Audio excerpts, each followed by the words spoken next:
Queremos agradecer mucho tu presencia y estamos en la mejor disposición para escuchar.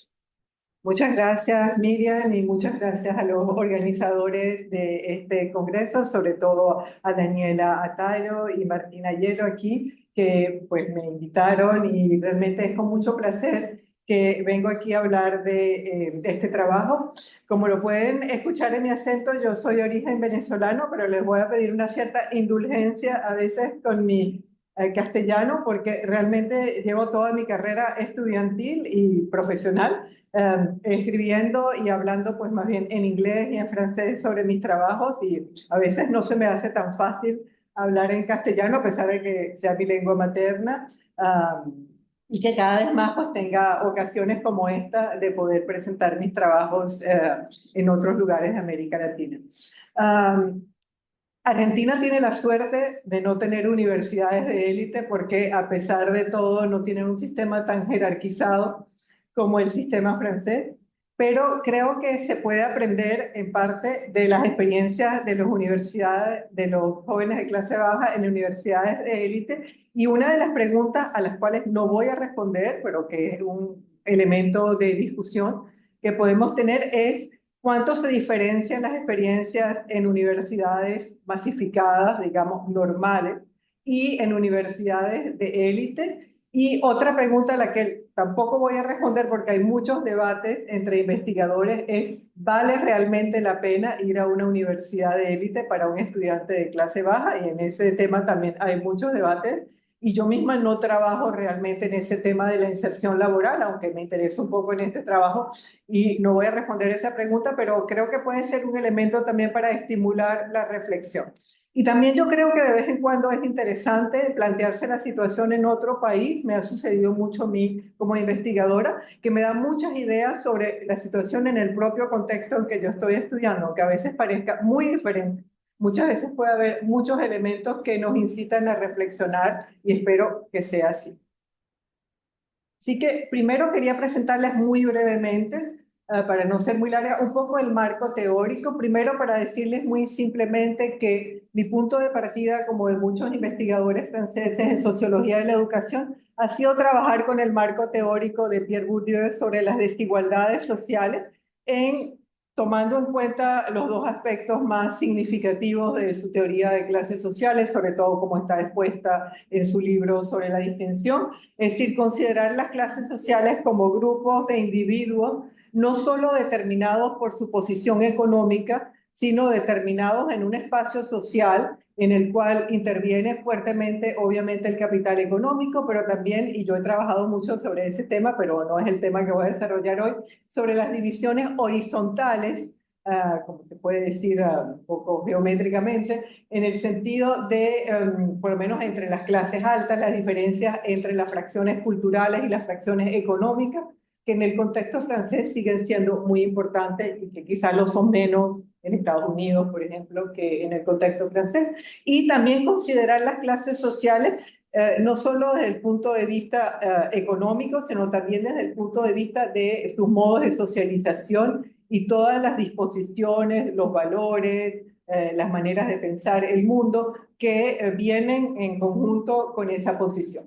Y en mis trabajos yo he movilizado y sigo utilizando mucho estos trabajos. Pero hoy en día no se puede ignorar todos los trabajos que tenemos sobre una perspectiva de otros elementos que intervienen en las desigualdades. Yo desde el principio fui muy sensible a estos elementos porque en mi tesis de doctorado ya tenía mucha población de origen inmigrante en Francia y me daba cuenta que aunque la mayoría eran de clase baja, no tenían exactamente ni las mismas perspectivas ni la misma trayectoria que los jóvenes de clase baja de origen francés. Entonces, eso desde el principio me sensibilizó mucho a esta dimensión del origen migratorio, de la cual le voy a hablar un poco hoy, pero obviamente también otras dimensiones, la dimensión de raza, que no se confunde totalmente con el origen migratorio, aunque en el contexto francés está muy relacionado, la dimensión también del lugar de origen, que también puede tener un aspecto muy importante, y la dimensión de género.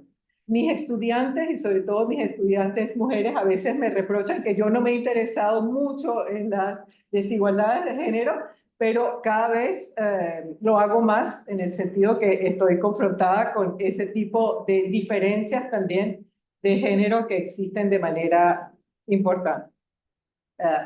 Otro elemento que quería más dedicado nada más a esta investigación es que cuando yo empecé este trabajo estaba muy centrada utilizando trabajos de otros sociólogos en Francia, pero también en Inglaterra, en Estados Unidos, muy centrado sobre el tema de qué dificultades tienen los jóvenes de clase baja en los contextos de ellos. Hay muchos trabajos sobre ese tema y sobre todo cuando son sociólogos que hacen esos trabajos, se han concentrado mucho en las dificultades de tipo social, es decir, toda la estigmatización social que pueden resentir estos estudiantes. Y hay muchos trabajos muy interesantes sobre ese tema. A mí me pareció muy importante también interesarme más en las dificultades académicas de estos estudiantes, que algunos sociólogos, en parte porque no tienen la competencia un poco para trabajar en ese tema, pues se han interesado mucho menos en estos aspectos. Pero también, poco a poco, lo que empezó a interesarme mucho, y esto tiene un poco que ver con los jóvenes de inmigrantes, me interesó mucho no solo ver las dificultades de los jóvenes, sino también cómo se desenvuelven y ver que hay jóvenes que se desenvuelven de manera diferente. Esto tiene que ver, obviamente, mucho con la posición social de los jóvenes, por lo menos en mi investigación. Entre los jóvenes de clase baja, de clase media baja, ya empezamos a ver muchas diferencias y más cuando vamos a los de clase media, etcétera, pero tienen también mucho que ver con el género, el origen migratorio, la raza, y me interesa mucho entonces ver cómo los jóvenes utilizan las oportunidades y los recursos que están a su disposición. Y ahora hay ciertas investigaciones que trabajan sobre ese tema. Y yo digo que en parte me interesó trabajar sobre ese tema porque yo pienso que, no sé si en Argentina es tan fuerte como en Venezuela, pero yo pienso que en Venezuela yo siempre he tenido la impresión que toda la clase media, desde la clase media alta hasta media baja, quizás excluyendo las élites y realmente la población de clase más baja, hemos vivido en una óptica siempre de aprovechar las oportunidades. Toda oportunidad que se presente, aprovéchala. Y cuando yo llegué a Francia, para mí siempre me sorprendía que me parecía que la gente tenía muchas oportunidades y no las aprovechaba. Las personas me preguntaban, ¿y por qué hiciste esto en tu carrera? Y yo digo, bueno, porque se presentó esa oportunidad.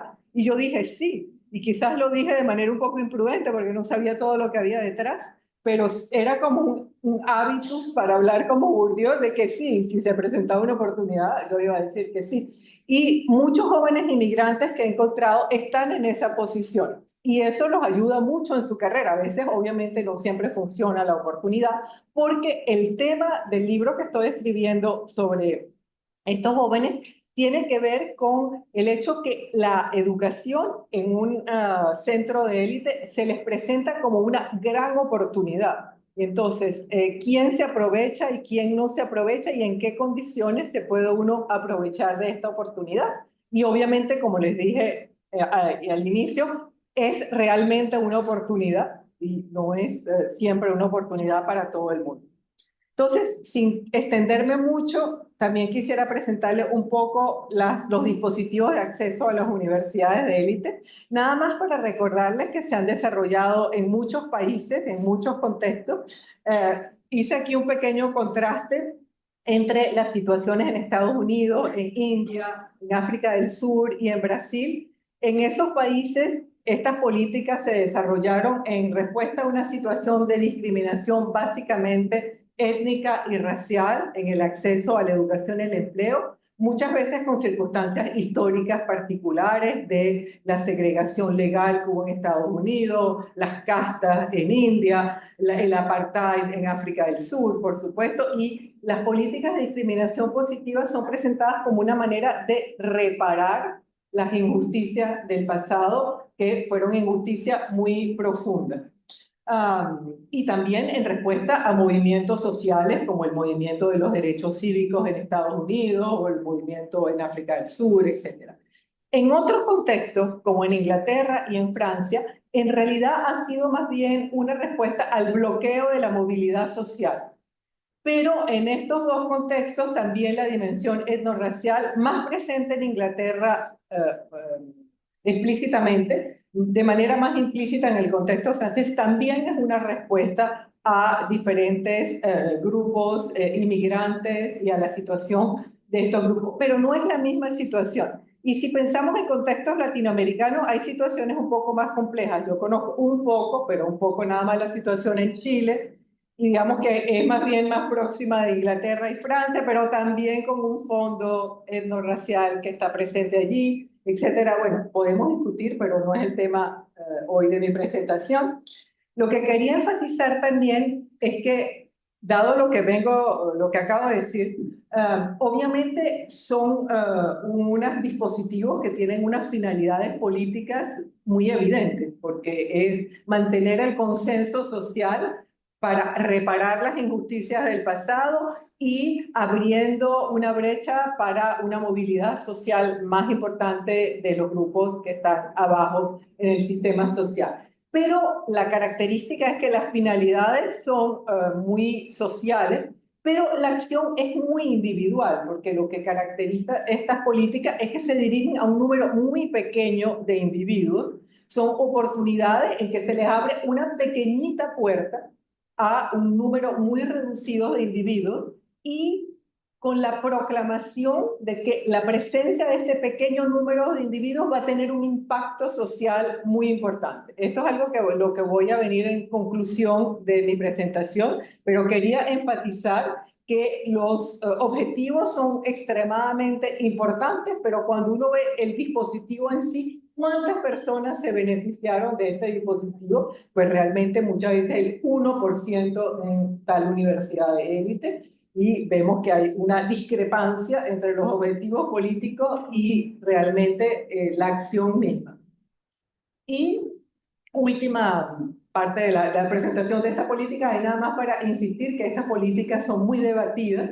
Uno de los debates, para no entrar en más detalles, obvio, que ha habido en muchos contextos nacionales, es que estas políticas son antimeritocráticas. Ustedes saben que en Estados Unidos probablemente muchos estados han tenido que eliminar las políticas de discriminación positiva directa, porque ha habido casos que han sido llevados a justicia de estudiantes que dicen yo tenía una mejor nota que este estudiante que entró antes que yo en la universidad. Y entonces hay todo un debate porque la mayoría de las políticas más ambiciosas en este campo lo que han hecho es redefinir un poco la meritocracia. Lo han hecho de muchas maneras diferentes. La manera más fácil es disminuir un poco el puntaje. Si el puntaje es de 300 para entrar, te dice, bueno, vamos a coger gente con 250 de puntaje hasta 300 y no solamente 300 en las notas o una prueba de entrada a la universidad, pero también hay cosas más complejas que yo he estado estudiando mucho y en la institución que les voy a presentar es así, una redefinición del mérito. En Inglaterra, por ejemplo, se utiliza mucho ahora lo que los ingleses llaman contextual data, es decir, utilizan datos sobre los jóvenes para contextualizar, por lo menos tiene tal nota, pero viene de un liceo, de un barrio muy pobre o viene de este tipo de familia, entonces vamos a contextualizar la nota con respecto a dónde proviene este estudiante. Y hay casos aún más interesantes desde mi punto de vista, como el de mi institución, que es vamos a redefinir lo que es el mérito. Y vamos a decir, esto también se utiliza en las universidades americanas, el mérito no son solo las buenas notas, sino hay un tema que se utiliza mucho, es quién tiene capacidad para luchar contra la adversidad. Entonces se convierte como en un sinónimo del mérito. Este estudiante tiene una nota más baja, pero fíjate todo lo que luchó para poder obtenerla, entonces tiene una capacidad que se puede considerar como una forma de mérito. Y hay muchísimos debates muy importantes, yo pienso actualmente sobre ese tema, pero no es el tema que voy a enfatizar hoy, pero podemos venir si hay un pequeño tiempo de discusión. Para presentarles un poco la investigación, me estoy interesando en una política específica que hubo en la institución en la que yo trabajo en Francia, en Sciences Po. Sciences Po es una institución muy prestigiosa que es muy específica en el contexto francés por varios aspectos. Un aspecto, por lo menos, es que es una de las raras instituciones en el contexto francés que tiene un financiamiento público y privado. Es un poco lo que los americanos, los ingleses llaman los Private-Public Partnership, los PPP. Pero en Francia no se llama así. Y es una situación muy específica. Es una institución que tiene un papel simbólico muy importante porque forma a toda la élite del Estado. Es decir, la mayoría de la élite del Estado pasa por Sciences Po y luego va a la Escuela Nacional de Administración y es entonces un elemento esencial y conserva muchísimo esa imagen, aunque en la realidad, cuando vemos a dónde van los egresados de Sciences Po, la gran mayoría, 85%, y yo creo a veces en algunos años 90%, va al sector privado. O sea que el sector que va al sector público es mínimo, pero simbólicamente es muy importante porque dice, todos los presidentes de Francia pasaron por Sciences Po, los altos funcionarios pasaron por Sciences Po, el cuerpo diplomático y también todos los periodistas importantes, o sea, todos los grandes poderes reunidos pasaron por Sciences Po y eso le da un papel muy importante. Yo en toda mi carrera he escrito muchas cosas que nunca se han interesado. Yo puedo escribir una palabra sobre Sciences Po y al día siguiente tengo una cantidad de mail, no estoy de acuerdo con lo que dijo exactamente porque es como un centro de atención muy importante. Y Sciences Po creó en el 2001, por razones en las que no voy a entrar porque sería muy largo, un programa que es el más ambicioso que existe en Francia aún actualmente, que lo llamó Convención Educación Prioritaria. Este programa, en el 2001, implicó crear convenciones, como lo indica su nombre, con liceos. Entonces, la idea era, vamos a crear convenciones con liceos caracterizados como liceos prioritarios, porque tienen desventajas sociales y escolares, y en esos liceos los estudiantes van a ir a talleres en los cuales van a preparar un dossier de prensa porque se creó un nuevo sistema de acceso a la universidad que en aquella época estaba basado en un examen de entrada extremadamente selectivo, nada más 8% de los estudiantes pasan el examen de entrada. Y se decía, este examen es una barrera meritocrática absoluta que no pueden pasar estos estudiantes, y entonces vamos a crearle una nueva prueba. Y alguien vino con la idea de crear un dossier de prensa que los estudiantes preparan en los talleres, en los liceos, defienden este dossier de prensa ante un jurado local en el cual hay profesores, pero puede haber algunos invitados exteriores de los cuales yo he hecho parte, y luego los que los declaran admisibles en este nivel del jurado local van hacia un y tienen una entrevista con un jurado que lo que es interesante es que hasta el 2020, cuando el sistema cambió, en el jurado había un miembro de la administración de Sciences Po, un profesor, generalmente de Sciences Po, pero a veces de otra universidad, y un empresario o alguien de la alta función pública. Y era muy especial este tipo de jurado y eso también contribuyó mucho a redefinir lo que es la meritocracia y quiénes fueron los estudiantes elegidos en este marco. Un elemento que quiero enfatizar, pero que no voy a desarrollar en mi presentación, es que como afortunadamente en Francia los liceos no son unos guetos sociales ni unos guetos étnicos y raciales, sobre todo los liceos más académicos generales, porque se excluyeron todos los liceos profesionales de este programa. Entraron muchos jóvenes de clase alta. En realidad, este programa solo permitió a 40% de jóvenes de clase baja entrar. Es decir, 60% son o de clase media o clase alta, pero pudieron pasar porque estaban en el liceo que estaban dentro del programa. Entonces, en realidad, el programa no fue tan eficaz en ese sentido. Pero en Francia hay mucha resistencia a crear formas de discriminación individual.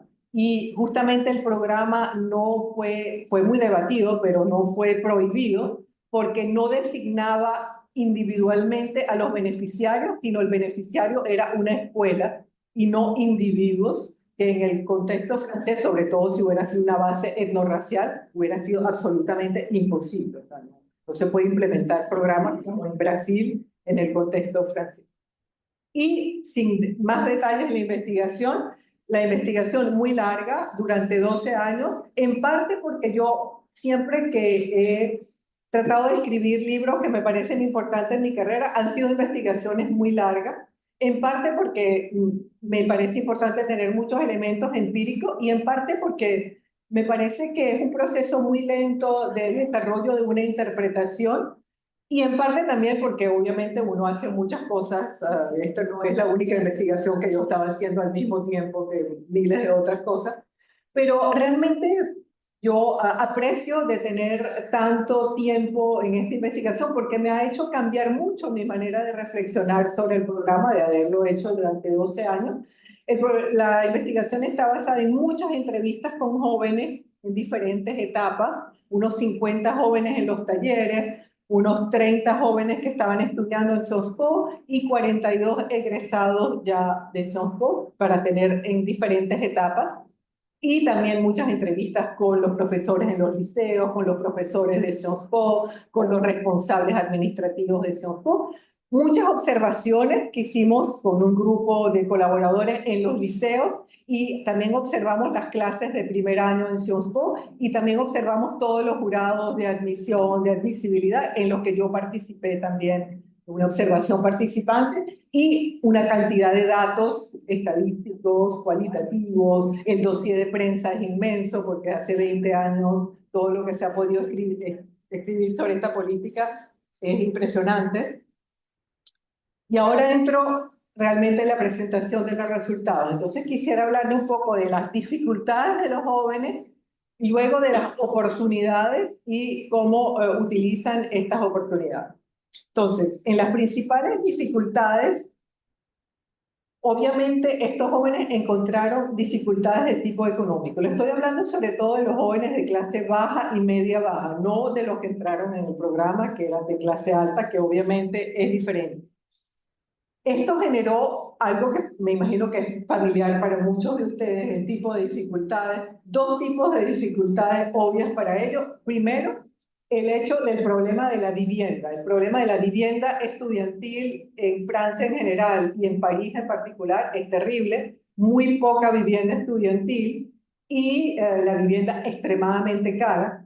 Entonces, estos jóvenes, muchos se quedaron viviendo con sus padres, que cuando vivían en la región parisina, pero vivían a 1 hora y media de Sciences Po, lo cual hacía que pierden muchísimo tiempo en los trayectos de ida y vuelta a su casa, o vivir en espacios extremadamente reducidos, en contextos con varios otros jóvenes, sin espacio para trabajar. O sea, el contexto de vivienda muy diferente de los jóvenes de clase alta que van a Sciences Po. Y esto también generó el hecho que muchos de estos jóvenes tuvieron que trabajar. El programa no venía con un programa de becas específico, que también fue una de las críticas que se le puede hacer al programa, sino que benefició del programa de becas nacional que existe en Francia y Sciences Po completó un poco las becas. Pero ninguno de los estudiantes que yo entrevisté me dijo que podía vivir realmente de estas becas. O sea que la mayoría de jóvenes de clase baja tuvo que trabajar durante sus estudios. Esto obviamente tuvo consecuencias obvias que no tengo quizás que describirle a ustedes que conocen bien este tipo de problemas, en el hecho de tener menos tiempo de dedicar a los estudios, mucha dificultad también a veces para tener todo el material de estudio, aunque Sciences Po muchas veces en algunos años les daba computadoras portátiles y tal, pero no fue totalmente sistemático. Y también lo que yo creo que subjetivamente es importante y a veces menos visible es que mientras más estos estudiantes estaban en su medio local, con sus padres, en el sitio en que vivían, y cuando más estaban trabajando, más había fenómenos de desafiliación hacia la universidad, porque obviamente no estaban impregnados como los otros totalmente del contexto de estudios de Sciences Po. Y también muchos de estos jóvenes, los que describieron,